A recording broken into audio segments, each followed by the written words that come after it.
This is a story I call The Crack in the Floor. I was born in Jackson, Mississippi. I didn't grow up there though. I grew up in a little place called Hyattsville, Maryland, just a little ways from Washington, D.C. But we always had a lot of Mississippi around our house. That's because that's where Mama was from. Daddy was stationed in Mississippi during World War II. That's where he met Mama. They fell madly in love, got married, and had a baby, me. And after the war, Daddy moved Mama up north where he was from. And she was perfectly happy with that. The family turned into 6 kids after some time, and she just loved her family and Daddy and Maryland and everything, but she did miss her Mississippi relatives an awful lot. So every summer we would be piled into the car during our summer vacation, and we would go to Mississippi.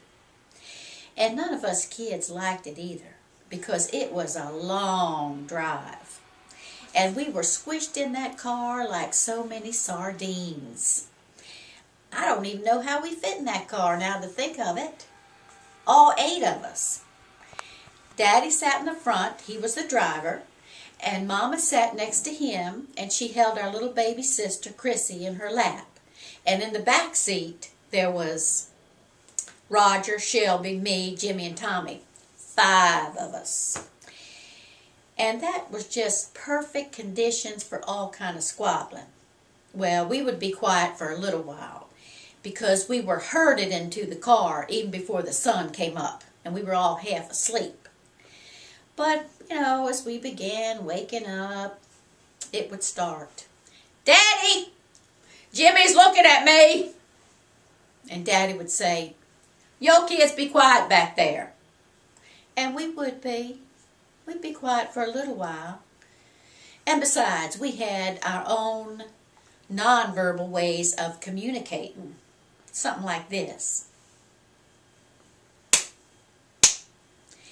And we would just irritate each other to pieces. But we'd be quiet for a little while, and then it would start up again. Like this one day, Jimmy was sitting on my left, and he started singing. I told him to shut up. And then Shelby, on the left, would say, he doesn't have to shut up. And I would say, why don't you shut up? And about that time, we would see the hand. Daddy would hold on to the steering wheel with his left hand, and with his right hand, he would swat at us in the back seat. Of course, he couldn't really hit us. He couldn't really get to us that way. But we made a game out of it. We would try to push each other into the path of the hand, and sooner or later, one of us would get a smack. And we would holler like we were being killed. Ow! And this would go on for the whole trip. Little squabbling, little quiet, little squabbling, see the hand, and finally we would get there. Well, I am not proud of it, but when I was a kid, I thought the Mississippi relatives were a little weird. For one thing, it was their names. They all had these long names. It was so hard to keep track of them. And this one year, Mama said that I was going to be staying with her sister, Aunt Hattie Jane Clatterbuck. And Aunt Hattie Jane was married to Uncle George. And the men in that family had the same first and middle name. So he was Uncle George Clatterbuck. And then they had one son. His name was Ralph. Of course, his name was Ralph. And we used to laugh and giggle and make fun of him. It was so mean. Because if you say it really loud and fast, it sounds like you're barking. Ralph. That was bad. We really shouldn't have done that. But the girls in the family were Daisy Dean, Betty Sue, Theresa Ann, and Shirley Mae. And Shirley Mae, she was the favorite cousin, the favorite one in that family. So I was happy to be staying with Aunt Hattie Jane then. Shirley Mae was my same age. And she lived on a farm, a big farm. And the first day I was there, I was just so fascinated because I was a city girl. And I had never seen these farm animals, and she had cows and pigs and chickens and all kind of goats and horses, and it was just a thrill to walk around the farm and see all that. And everything was going really good until I had to go to the bathroom.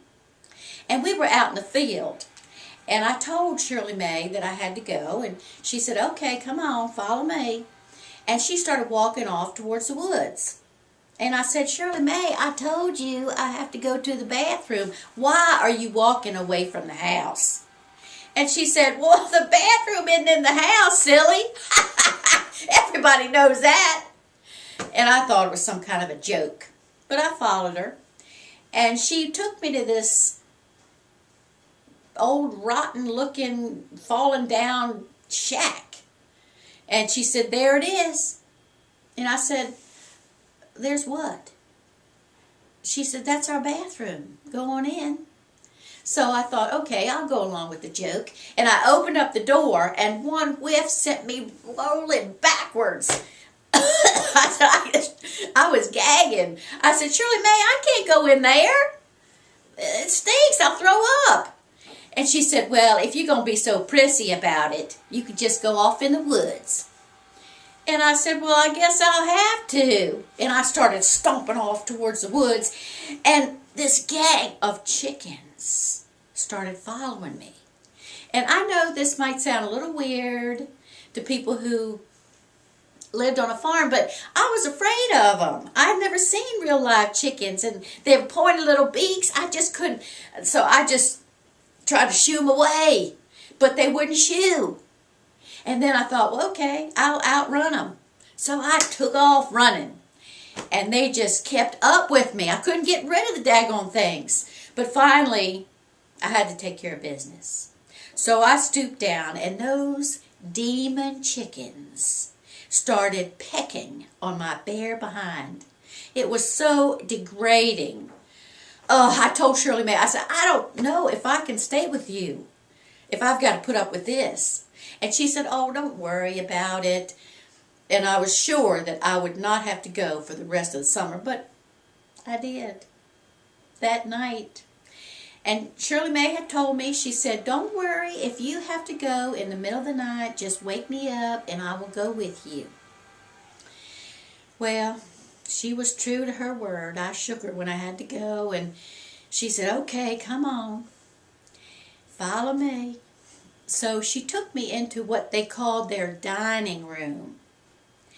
And she went over to the back farthest corner of the room. And she pointed. And I said, Shirley Mae, what are you doing? She said, if you look really close there is a crack in the floor. And that's where we go at night. And then she started going back to bed before I could even open my mouth to say, are you kidding? But before she left the room, she said, whatever you do, don't let Daddy find out. He doesn't like us to do it because he said it makes a house stink. Then she was gone. So I stood there and I looked and I thought, okay, I have a choice. I can negotiate with that there crack, or I can go outside with those demon chickens. So I did it. I did the best I could, and I was a little afraid of Uncle George that he was going to find out, but he never said anything about it.